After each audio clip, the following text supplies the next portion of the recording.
গোয়েন্দা সংস্থাগুলো এবং বাংলাদেশের সিনিয়র মিলিটারি লিডারশিপ, সেনা কর্মকর্তারা, সেনাপ্রধান সহ যে ভাষায় কথা বলতেছে, এটা দিল্লির ভাষা দেখতেছি। দিল্লির পররাষ্ট্র মন্ত্রণালয় থেকে বলছে যে অন্তর্ভুক্তিমূলক নির্বাচিত সরকার না হলে সম্পর্ক উন্নয়ন হবে না, বাংলাদেশে স্থিতিশীলতা ফিরে আসবে না। দিল্লির 2014 সালে এটা মনে ছিল কিনা? সুজাতা রায়কে পাঠায়া এখানে এরশাদকে জোর করে বাধ্য করে সিএমএইচে ভর্তি করায়া তারপরে তাকে নির্বাচনে নেওয়া হয়েছে। 2018 সালে দিল্লির সেটা মনে ছিল কিনা? দিল্লির সেনাপ্রধান বলছে যে বাংলাদেশে নির্বাচিত সরকার আসলেই শুধুমাত্র সম্পর্ক উন্নয়ন হবে, স্থিতিশীলতা হবে। তাহলে এই যে দিল্লির আধিপত্যবাদের নেক্সাস তৈরি হয়েছে, যে যা যা দিল্লি বলছে, যা যা দিল্লির পররাষ্ট্র মন্ত্রণালয় বলছে, যা যা দিল্লির সেনাপ্রধান থেকে শুরু করে দিল্লির টোটাল আধিপত্যবাদ যে দালাল গোলামরা বলছে, বাংলাদেশের গোলামরাও তাই বলছে। আমাদের সেনা যে সংগঠনগুলো আছে, আর্ম ফোর্সেসের সিনিয়র লিডারশিপ, আমাদের গোয়েন্দা সংস্থা, আমাদের ডিপ স্টেট, আমাদের সকল সুশীলরা, তারাও এই কথা বলছে। এর মানে কি? রাজনৈতিক দলের নেতারাও বলছে যে আওয়ামী লীগকে কোনো না কোনো ফর্মে নির্বাচনে রাখতে হবে, রাজনীতিতে রাখতে হবে, এগুলো বলছে। তাহলে এই নেক্সাসের ব্যাপারে আমাদের পরিষ্কার বক্তব্য হচ্ছে 24-এর গণ অভ্যুত্থানের পক্ষে থাকাটাই হলো আজাদের লড়াই। 24-এর গণ অভ্যুত্থানের পক্ষে থাকা মানেই হচ্ছে 1400 শহীদের রক্তের সাথে বেইমানি না করা। 24-এর গণ অভ্যুত্থানের পক্ষে থাকা মানেই হচ্ছে যে আমার 24,000 যে ভাই বোনরা আহত হয়েছে, প্রতিবন্ধী হয়ে গেছে, 600 মানুষ চোখ হারিয়েছে, তাদের পাশে থাকা। অতএব সেই জায়গাতে দিল্লি এবং আওয়ামী লীগের যে নেক্সাস পলিটিক্স, সেই পলিটিক্সের কথা যারা যারা বলছেন, যেই সকল ফোর্সের লিডারশিপরা বলছেন, তারা বাংলাদেশের 24-এর রাজাকার এবং আলবদর। এই সকল ফোর্সের সিনিয়র লিডারশিপরা গত 16 বছর দালালি করছেন। হেন কোনো বাটপারি নাই, এই সকল ফেক জেনারেলরা করেন নাই। হাজার হাজার কোটি টাকা লুটপাট, এই লুটপাটের সাথে তারা জড়িত। এনএসআই এর এক জেনারেল চিফ ছিল লন্ডনে, 30 কোটি টাকা দিয়ে বাড়ি করছে, ওর বাপের টাকা এগুলো। ডিজিএফআই আর এক চিফ ছিল, সে আমেরিকাতে কয়েক হাজার কোটি টাকা দিয়ে খামার বাড়ি করছে, কার বাপের টাকা এগুলো? বাংলাদেশের জনগণের টাকা, মানি লন্ডারিং এর টাকা এগুলো। অতএব সেই জায়গাতে আমাদের পরিষ্কার বক্তব্য হচ্ছে, please get out of politics, it's nothing your business. DGFI, NSI, arm ফোর্সেসকে বলছি, politics is not your business. ট্যাক্সের টাকায় দিয়ে আপনাদেরকে পোষা হয়, জনগণের সার্ভিসে আপনারা জান কোরবান করবেন এটার জন্য, নাথিং এলস। এর মানে এটা বলছে না যে বাংলাদেশ আর্ম ফোর্সেসের সকল অফিসার জওয়ানরা এই অভিযোগে অভিযুক্ত। যারা জুনিয়র লেভেলের কমান্ডিং অফিসার্স আছেন, সিপাহীরা আছেন, জওয়ানরা আছেন, তারাই গণ অভ্যুত্থানের পক্ষে শক্তি।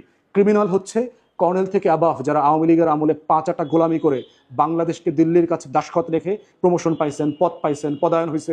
আমরা বহু জেনারেলের খবর জানি, বহু অ্যাডমিরালদের খবর জানি, বহু মার্শাল ফার্শালদের খবর জানি, যারা দিল্লিতে গিয়ে দাসখত দিয়ে আইসা এখানে সেনাপ্রধান হয়েছেন, এখানে বিমান বাহিনীর প্রধান হয়েছেন, এখানে নৌবাহিনীর প্রধান হয়েছেন। এইসব গল্প আমরা জানি। ডিজিএফআই, এনএসআই এর গুন্ডামি, বদমাইশি, এগুলো আমরা দেখে আসছি গত 16 বছর থেকে। আল্লাহর ওয়াস্তে দেশটাকে এই পাকিস্তান, টার্কি, ইজিপ্টের মতো করে নষ্ট করে দিয়েন না, ধ্বংস করে দিয়েন না। বাংলাদেশ একটা নতুন আকাঙ্ক্ষার মধ্য দিয়ে আসছে, আপনারা প্রজাতন্ত্রের কর্মচারী হিসাবে দায়িত্ব পালন করবেন, nothing more or less of it. অতএব সেই জায়গায় আমার রাষ্ট্রীয় প্রতিষ্ঠানগুলোর প্রতি আহ্বান হচ্ছে, প্রজাতন্ত্রের কর্মচারী হিসাবে দায়িত্ব পালন করেন। দেশের যারা সিপাহী আছেন, জুনিয়র অফিসার, কমান্ডিং অফিসার আছেন, বাংলাদেশের লাল সবুজের পতাকার পক্ষে আপনারা যেভাবে জুলাই আগস্টে অনেকে দাঁড়িয়েছেন, এভাবে আপনারা এখনও দাঁড়ানো থাকবেন। বাংলাদেশের সিনিয়র অফিসাররা বাংলাদেশকে বিক্রি করে দেবে, লাল সবুজের পতাকার সাথে দালালি করবে, বেইমানি করবে। আওয়ামী লীগের শত শত হাজার হাজার লোকদেরকে বিভিন্ন ক্যান্টনমেন্টে আশ্রয় দিয়ে সেফ প্যাসেজ দিচ্ছে, এক্সিট করায় দিচ্ছে, এখনও পলাতক অবস্থায় তাদেরকে শেল্টার দিচ্ছে। বিভিন্ন সিনিয়র ক্রিমিনাল অফিসারদেরকে তারা ভারতে এখানে সেখানে পাস দিয়েছে, তারা পার হয়ে যাওয়ার পালানোর সুযোগ করে দিয়েছে। এগুলো গণ অভ্যুত্থানের সাথে যায় না। তাই হাসনাতের ব্যাপারে যে ঘটনাটা ঘটেছে, এটা খুবই অন্যায় হয়েছে।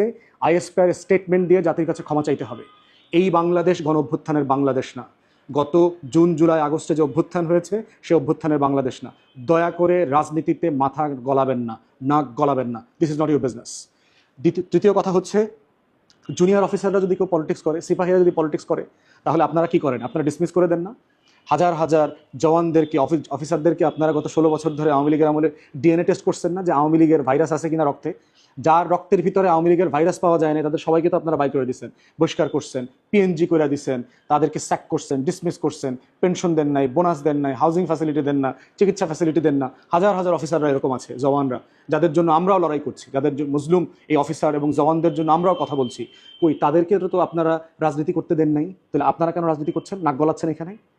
এই নাক গলানো বন্ধ করেন। এগুলো দেখে মনে হচ্ছে যে আপনারা আজাদিকে ভালোবাসেন না, আপনারা বাংলাদেশকে বিক্রি করতে ভালোবাসেন। গত 16 বছর ধরে এই ধরনের ফেক জেনারেলরা যারা আছে, কর্নেল থেকে অ্যাবাভ, এরকম বিশাল অংশ হচ্ছে বাংলাদেশ বিক্রির সাথে জড়িত ছিল। ভালো অফিসার যারা আছেন, আপনাদের প্রতি স্যালুট। কিন্তু এগুলো বন্ধ হওয়া দরকার। পাকিস্তানের এক্সপিরিয়েন্স থেকে শেখেন, টার্কির এক্সপিরিয়েন্স থেকে শেখেন, মিশরের এক্সপিরিয়েন্স থেকে শেখেন। এগুলো একটা দেশের জন্য কল্যাণকর হয় না। আল্লাহর রাস্তায় এখান থেকে বেরিয়ে আসেন। ফোর্থ কথা হচ্ছে যে বাংলাদেশে আওয়ামী লীগের পুনর্বাসনের রাজনীতির আগে এটা ডিল করতে হবে যে collectively as a nation and country আমরা আওয়ামী লীগ প্রশ্ন কীভাবে ডিল করব। আওয়ামী লীগ, জাতীয় পার্টি এবং 14 দলীয় এই যে দিল্লির আধিপত্যবাদী শক্তি আছে বাংলাদেশে, যারা বাংলাদেশকে কুরে কুরে বারবার বিক্রি করেছে, অস্থির করেছে, অস্থিতিশীল করেছে, তাদের ব্যাপারে আমাদের একটা ঐক্যমতের সিদ্ধান্ত হতে হবে। সেটার জন্য আমি বারবার বলেছি একটা গণ তদন্ত কমিশন করেন, আওয়ামী লীগ প্রশ্নে মতামত নেন, প্রয়োজনে রেফারেন্ডাম হোক, ঐক্যমতের কমিশনের সাথে মিটিং হতে পারে। প্রধান উপদেষ্টা কোনো অংশীজনের সাথে কথা না বলে আওয়ামী লীগকে এভাবে মাফ করে দেওয়া, আওয়ামী লীগের রাজনীতি নিয়ে কথা বলা, মন্তব্য করাটা অযাচিত মনে হয়েছে এবং আমরা এটা প্রত্যাখ্যান করছি। এটা কোনোভাবেই আমাদের গণ অভ্যুত্থানের পক্ষের শক্তির বক্তব্য না। আওয়ামী লীগ হচ্ছে বাংলাদেশের ন্যাশনাল সিকিউরিটি থ্রেট, জাতীয় নিরাপত্তার হুমকি। জাতীয় নিরাপত্তার হুমকি এমন কোনো সংগঠন, এনটিটিকে কোনো রাষ্ট্র তাকে স্পেস দেয় না, পৃথিবীতে কখনো দেয় না। অতএব সেই জায়গাতে বাংলাদেশের বিদেশ নীতি, প্রতিরক্ষা নীতি নতুন করে ডিভাইস করতে হবে। এর মানে এটা বলছি না যে নির্বাহী আদেশে আওয়ামী লীগকে নিষিদ্ধ করা হোক। আমরা চাচ্ছি গণতদন্ত কমিশনের মাধ্যমে মতামত নেন, ঐক্যমত কমিশনের মাধ্যমে মতামত নেন, প্রয়োজনে রেফারেন্ডাম করেন, জুডিশিয়াল প্রসেসকে ইনভলভ করে আওয়ামী লীগ প্রশ্নে রিজলভ করতে হবে। তার আগে, বিচার হওয়ার আগে, এই প্রশ্ন রিজলভ করবার আগে আওয়ামী লীগকে রাজনীতিতে এবং নির্বাচনে পুনর্বাসন করবার কোনো চেষ্টা হচ্ছে 24-এর আলবদরি চেষ্টা। যারা 24-এর আলবদর আর 24-এর রাজাকার হবেন তারা বাংলাদেশে নাই হয়ে যাবেন আগামী দিনে। বাংলাদেশের জনতার, তরুণ প্রজন্মের, গ্রামে গঞ্জের দেশপ্রেমিক মানুষের মনস্তত্ত্ব তারা ধরতে পারছেন না। অতএব সেই জায়গায় আমার আহ্বান হচ্ছে ইতিহাস থেকে শিক্ষা নেন। আওয়ামী লীগকে পুনর্বাসন যারা করেছে তাদেরকে চরম মূল্য দিতে হয়েছে ইতিহাসে। বিএনপি প্রথম, শহীদ প্রেসিডেন্ট জিয়াউর রহমান তার উদারতার অংশ হিসাবে উনি আওয়ামী লীগকে রাজনীতি করতে দিয়েছেন এবং ওনাকে চরম মূল্য দিতে হয়েছে, ওনার জীবন দিতে হয়েছে। এই আওয়ামী লীগ, এই জাতীয় পার্টি, এই এরশাদের মতো একটা ক্রিমিনাল জেনারেল ভারতের দালালি করতে গিয়ে শহীদ প্রেসিডেন্ট জিয়াউর রহমানের জীবনটা কেড়ে নিয়েছেন। বাংলাদেশের ইতিহাসের সবচেয়ে সফল, সবচেয়ে সৎ, ভালো রাজনীতিবিদ এবং দেশটাকে যিনি গড়েছেন রাষ্ট্রনায়ক, সেই মানুষটাকে জীবন দিতে হয়েছে। অতএব বিএনপির ভিতরে যদি কেউ মনে করে থাকেন আওয়ামী লীগের প্রতি সফট থেকে আপনারা নতুন রাজনীতি করবেন, শহীদ প্রেসিডেন্টের রক্তের সাথে আপনারা গাদ্দারি করবেন, এই রাজনীতি আমরা দেখতে চাই না। দ্বিতীয়, বাংলাদেশে আওয়ামী লীগকে সংসদে এনে প্রধান বিরোধী দল বানাইছে হচ্ছে এরশাদ। এরশাদের পরিণত দেখেন, জাতীয় পার্টি আজকে কেকের পিসের মতো হয়েছে, পিজার মতো 6, 7, 8 টুকরা হয়েছে, কোনো টুকরার সাথে কেউ কারো সিনে টেনে না আর কি, এরকম। এরপরে বাংলাদেশে এই বিএনপিকে, এই আওয়ামী লীগকে পুনর্বাসন করছে হচ্ছে জামাত। 1994, 95, 96 সালে জামাত যে মূল্য দিচ্ছে, জামাতের ইতিহাসে এত মূল্য দেয় নাই গত 16 বছরে। জামাত শিবিরের হাজার হাজার নেতাকর্মী শহীদ হয়েছেন, জীবন দিচ্ছেন, প্রতিবন্ধী হয়েছেন, এবং যা কিছু নাই তাই হয় না, এমন কিছু নাই যেটা জামাত শিবিরের উপরে হয় নাই। এরপরে এই আওয়ামী লীগকে পুনর্বাসন করেছে 111-এর সরকার, বাংলাদেশের সিভিল ব্যুরোক্রেসি, মিলিটারি ব্যুরোক্রেসি, বাংলাদেশের গণমাধ্যম, সুশীলরা সবাই মিলে। সেই বাংলাদেশে দেখেন আমার প্রত্যেকটা প্রতিষ্ঠান ধ্বংস করে দিয়ে আওয়ামী লীগের এই গোলামরা পালাইছে ওর প্রভুর দেশে।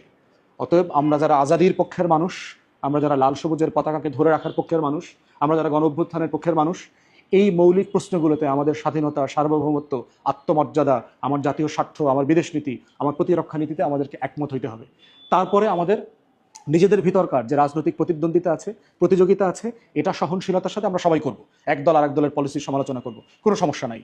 কিন্তু আওয়ামী লীগ প্রশ্নে আউটরাইট কোনো প্রসেস ফলো না করে, জনগণের মতামত না নিয়ে পুনর্বাসন করা, রাজনীতি নির্বাচনে আনার অপচেষ্টাটা হবে দিল্লিকে বাংলাদেশে ফেরায় নিয়ে আসা, 24-এর 1400 শহীদের রক্তের সাথে গাদ্দারি করা, বেইমানি করা। এবং এই বেইমানদেরকে ইতিহাস ক্ষমা করে নাই। এরাই হচ্ছে বাংলাদেশের 2024 এবং 25 সালের মির্জাফর। সে ব্যুরোক্রেটিক হোক, সে মিলিটারি অফিসার হোক, সে রাজনৈতিক কর্মী হোক, সে যে হোক, সে সুশীল হোক, এরা হচ্ছে মির্জাফর, এরা হচ্ছে আলবদর, এরা রাজাকার। অতএব এদের থেকে বাংলাদেশের আজাদিকে রাখতে হবে, সেফগার্ড করতে হবে, নিরাপদ রাখতে হবে এবং আমাদের লড়াই চালিয়ে যেতে হবে। এটাই হচ্ছে বাংলাদেশ 2 গড়বার দায় এবং দরদের রাজনীতি। সবাইকে ধন্যবাদ।